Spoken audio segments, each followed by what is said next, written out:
ನಮಸ್ತೆ ಫ್ರೆಂಡ್ಸ್, ರಾಜ್ ಜಾಬ್ಸ್ಗೆ ಸ್ವಾಗತ. Friends, military engineering ಸೇವೆಗಳಿಂದ ಒಂದು ನೇಮಕಾತಿಯ ಹೊಸ ಅಧಿಸೂಚನೆ ಬಿಡುಗಡೆಯಾಗಿದೆ ನೋಡಿ. ಬೋತ್ ಮೇಲ್ ಆ್ಯಂಡ್ ಫಿಮೇಲ್, ಪುರುಷ ಮತ್ತು ಮಹಿಳಾ ಅಭ್ಯರ್ಥಿಗಳು ಅರ್ಜಿಗಳನ್ನು ಸಲ್ಲಿಸಬಹುದು. ಹಾಗೆ ಗ್ರೂಪ್ ಸಿ ಉದ್ಯೋಗಗಳಾಗಿರ್ತವೆ.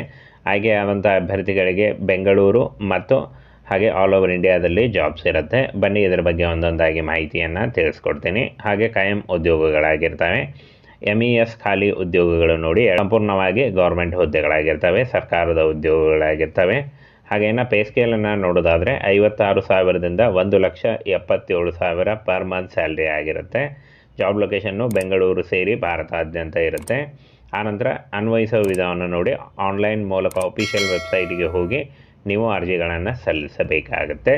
ಹಾಗೇನ ಪೋಸ್ಟ್ ಸಂಖ್ಯೆಗಳನ್ನು ನೋಡೋದಾದರೆ 6,670 ಬೃಹತ್ ಉದ್ಯೋಗಗಳಿಗೆ ನೇಮಕಾತಿ ಇರುತ್ತೆ. ಇನ್ನು ಪೋಸ್ಟ್ ಹೆಸರು ಗ್ರೂಪ್ ಸಿ ಉದ್ಯೋಗಗಳಾಗಿರ್ತವೆ. ಬಿಲ್ ಕಲೆಕ್ಟರ್ ಹುದ್ದೆಗಳಿಗೆ ನೇಮಕಾತಿಯ ಹೊಸ ಅಧಿಸೂಚನೆ ಬಿಡುಗಡೆಯಾಗಿದೆ ನೋಡಿ. ಹಾಗೆ ಇನ್ನೂ ಹಲವು ಉದ್ಯೋಗಗಳಾಗಿರ್ತವೆ. ಅನ್ವಯಿಸುವ ಮೋಡು ಆನ್ಲೈನ್ ಮೂಲಕ.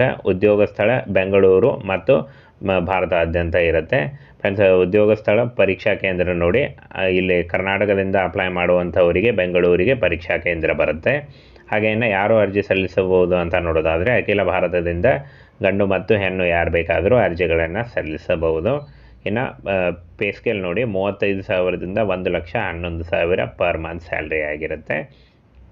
ಇನ್ನು ಅರ್ಜಿ ಶುಲ್ಕವನ್ನು ನೋಡೋದಾದರೆ UR ಸಾಮಾನ್ಯ OBC ಅಭ್ಯರ್ಥಿಗಳಿಗೆ ಇಲ್ಲಿ ನೋಡಿ ₹100 ಇದ್ದರೆ, SC ST ಮಹಿಳಾ ಅಭ್ಯರ್ಥಿಗಳಿಗೆ ಯಾವುದೇ ರೀತಿಯ ಒಂದು ಅರ್ಜಿ ಶುಲ್ಕ ಇರುವುದಿಲ್ಲ. ಈ ಒಂದು ಅರ್ಜಿ ಶುಲ್ಕನ್ನು debit card, credit card, net banking ಅಥವಾ ಬ್ಯಾಂಕ್ ಚಲಾನ್ ಮೂಲಕ ಕೂಡ ನೀವು ಪಾವತಿಯನ್ನು ಮಾಡಬಹುದು. ಹಾಗೇನ ವಯೋಮಿತಿಯನ್ನು ನೋಡೋದಾದರೆ 18 ವರ್ಷದಿಂದ 25 ವರ್ಷದ ಒಳಗಿನವರು ಅರ್ಜಿಗಳನ್ನು ಸಲ್ಲಿಸಬಹುದಾಗಿರುತ್ತೆ. OBC ಅಭ್ಯರ್ಥಿಗಳಿಗೆ 18ರಿಂದ 28 ವರ್ಷ ಇದ್ದರೆ, SC ST ಅಭ್ಯರ್ಥಿಗಳಿಗೆ 18ರಿಂದ 27 ವರ್ಷ ಇರುತ್ತೆ. ಹಾಗೆ ವಯೋಮಿತಿ ಸಡಿಲಿಕೆ ಕೂಡ ಇರುತ್ತೆ ನೋಡಿ. OBC ಅಭ್ಯರ್ಥಿಗಳಿಗೆ 3 ವರ್ಷ ಇದ್ದರೆ, SC ST ಅಭ್ಯರ್ಥಿಗಳಿಗೆ 5 ವರ್ಷಗಳ ಒಂದು ವಯೋಮಿತಿ ಸಡಿಲಿಕೆ ಇರುತ್ತೆ. ಹಾಗೇನ ಫ್ರೆಂಡ್ಸ್, ಸಿಲೆಬಸ್ಸು ಮತ್ತು ನಿಮಗೆ ಎಕ್ಸಾಮ್ ಪ್ಯಾಟರ್ನ್ ನೋಡಿ. ಜನರಲ್ ಇಂಟೆಲಿಜೆನ್ಸ್ 25 ಮಾರ್ಕ್ಸ್ ಇರುತ್ತೆ, 25 ಗುರುತುಗಳು. ಹಾಗೆ ಸಂಖ್ಯಾತ್ಮಕ ಯೋಗ್ಯತೆ 25 ಮಾರ್ಕ್ಸು, 25 ಒಂದು ಅಂಕಗಳು ಇರ್ತವೆ. ಹಾಗೆ ಸಾಮಾನ್ಯ ಇಂಗ್ಲೀಷ್ ಮತ್ತು ಸಾಮಾನ್ಯ ಅರಿವು 25 ಮಾರ್ಕ್ಸ್ ಇರುತ್ತೆ. ವಿಶೇಷ ವಿಷಯಗಳು ನೋಡಿ 25 ಮಾರ್ಕ್ಸು, ಹಾಗೆ 50 ಅಂಕಗಳ ಗುರುತುಗಳು ಇರ್ತವೆ. ಹಾಗೆ ನೆಗೆಟಿವ್ ಮಾರ್ಕ್ಸ್ ಕೂಡ ಇರುತ್ತೆ. 120 ನಿಮಿಷದ ಒಳಗಾಗಿ ನೀವು ಬರಿಬೇಕಾಗತ್ತೆ. ಹಾಗೆ ಇನ್ನು ದೈಹಿಕ ಪರೀಕ್ಷೆಗಳನ್ನು ನೋಡೋದಾದರೆ ಎತ್ತರ ನೋಡಿ, ಪುರುಷ ಮತ್ತು ಮಹಿಳಾ ಅಭ್ಯರ್ಥಿಗಳಿಗೆ ಎತ್ತರ ನೋಡಿ, ಪುರುಷ ಅಭ್ಯರ್ಥಿಗಳಿಗೆ 170 ಇದ್ದರೆ, ಮಹಿಳಾ ಅಭ್ಯರ್ಥಿಗಳಿಗೆ 157 ಎತ್ತರ ಇರಬೇಕಾಗತ್ತೆ. ಹಾಗೆ ಒಂದು ದೈಹಿಕ ಪರೀಕ್ಷೆಯಲ್ಲಿ ರನ್ನಿಂಗ್ ಪರೀಕ್ಷೆಯನ್ನು ನೋಡೋದಾದರೆ 5 ನಿಮಿಷಗಳಲ್ಲಿ 24 ನಿಮಿಷಗಳಲ್ಲಿ 5 ಕಿಲೋಮೀಟರ್ ಓಟ ಅಂತ ಕೊಟ್ಟಿದ್ದಾರೆ ನೋಡಿ. 24 ನಿಮಿಷಗಳಲ್ಲಿ 5 ಕಿಲೋಮೀಟರ್ನ ಓಟ ಇರುತ್ತೆ. ಹಾಗೆ ಮಹಿಳಾ ಅಭ್ಯರ್ಥಿಗಳಿಗೆ 8 ನಿಮಿಷಗಳಲ್ಲಿ 1.6 ಕಿಲೋಮೀಟರ್ ಓಟ ಇರುತ್ತೆ. ಇನ್ನು ಫ್ರೆಂಡ್ಸ್, ಅರ್ಜಿ ಸಲ್ಲಿಸುವಾಗ ಬೇಕಾದಂಥ ಡಾಕ್ಯುಮೆಂಟ್ಸ್ಗಳನ್ನ ನೋಡೋದಾದರೆ ಫೋಟೋ ಮತ್ತು ಒಂದು ಲೈಟ್ ಬ್ಯಾಕ್ಗ್ರೌಂಡ್ ಇರುವಂಥ ಬ್ಲೂ ಕಲರ್ ಲೈಟ್ ಬ್ಯಾಕ್ಗ್ರೌಂಡ್ ಇರುವಂಥ ಫೋಟೋ ಬೇಕಾಗುತ್ತೆ.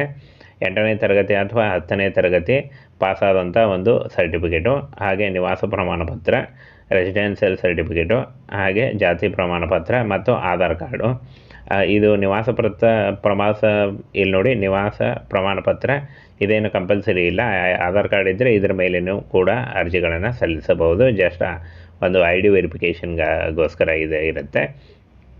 ಆನಂತರ ಫ್ರೆಂಡ್ಸ್, ಇಲ್ಲಿ ನೋಡಿ ಆಯ್ಕೆ ಪ್ರಕ್ರಿಯೆ, ದೈಹಿಕ ಪರೀಕ್ಷೆಗಳು, ಹಾಗೆ ಲಿಖಿತ ಪರೀಕ್ಷೆ, ಡಾಕ್ಯುಮೆಂಟ್ ಪರಿಶೀಲನೆ ಹಾಗೂ ಅಂತಿಮ ಅರ್ಹತೆ ಮೂಲಕ ಆಯ್ಕೆ ಮಾಡಿಕೊಳ್ಳಲಾಗುತ್ತೆ.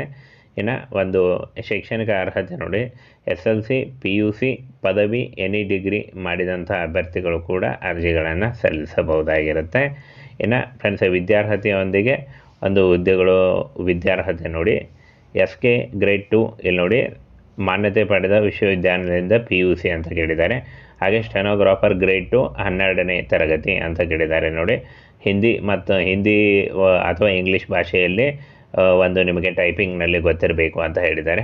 UDC ಪದವಿ ಕೇಳಿದ್ದಾರೆ ನೋಡಿ. ಅಪ್ಪರ್ ಡಿವಿಷನ್ ಕ್ಲರ್ಕು ಪದವಿ ಕೇಳಿದ್ದಾರೆ, ಡಿಗ್ರಿ ಕೇಳಿದ್ದಾರೆ. ಲೋವರ್ ಡಿವಿಷನ್ ಕ್ಲರ್ಕ್ ಕೂಡ ಪದವಿ ಇದೆ ನೋಡಿ, ಪದವಿ ಕೇಳಿದ್ದಾರೆ.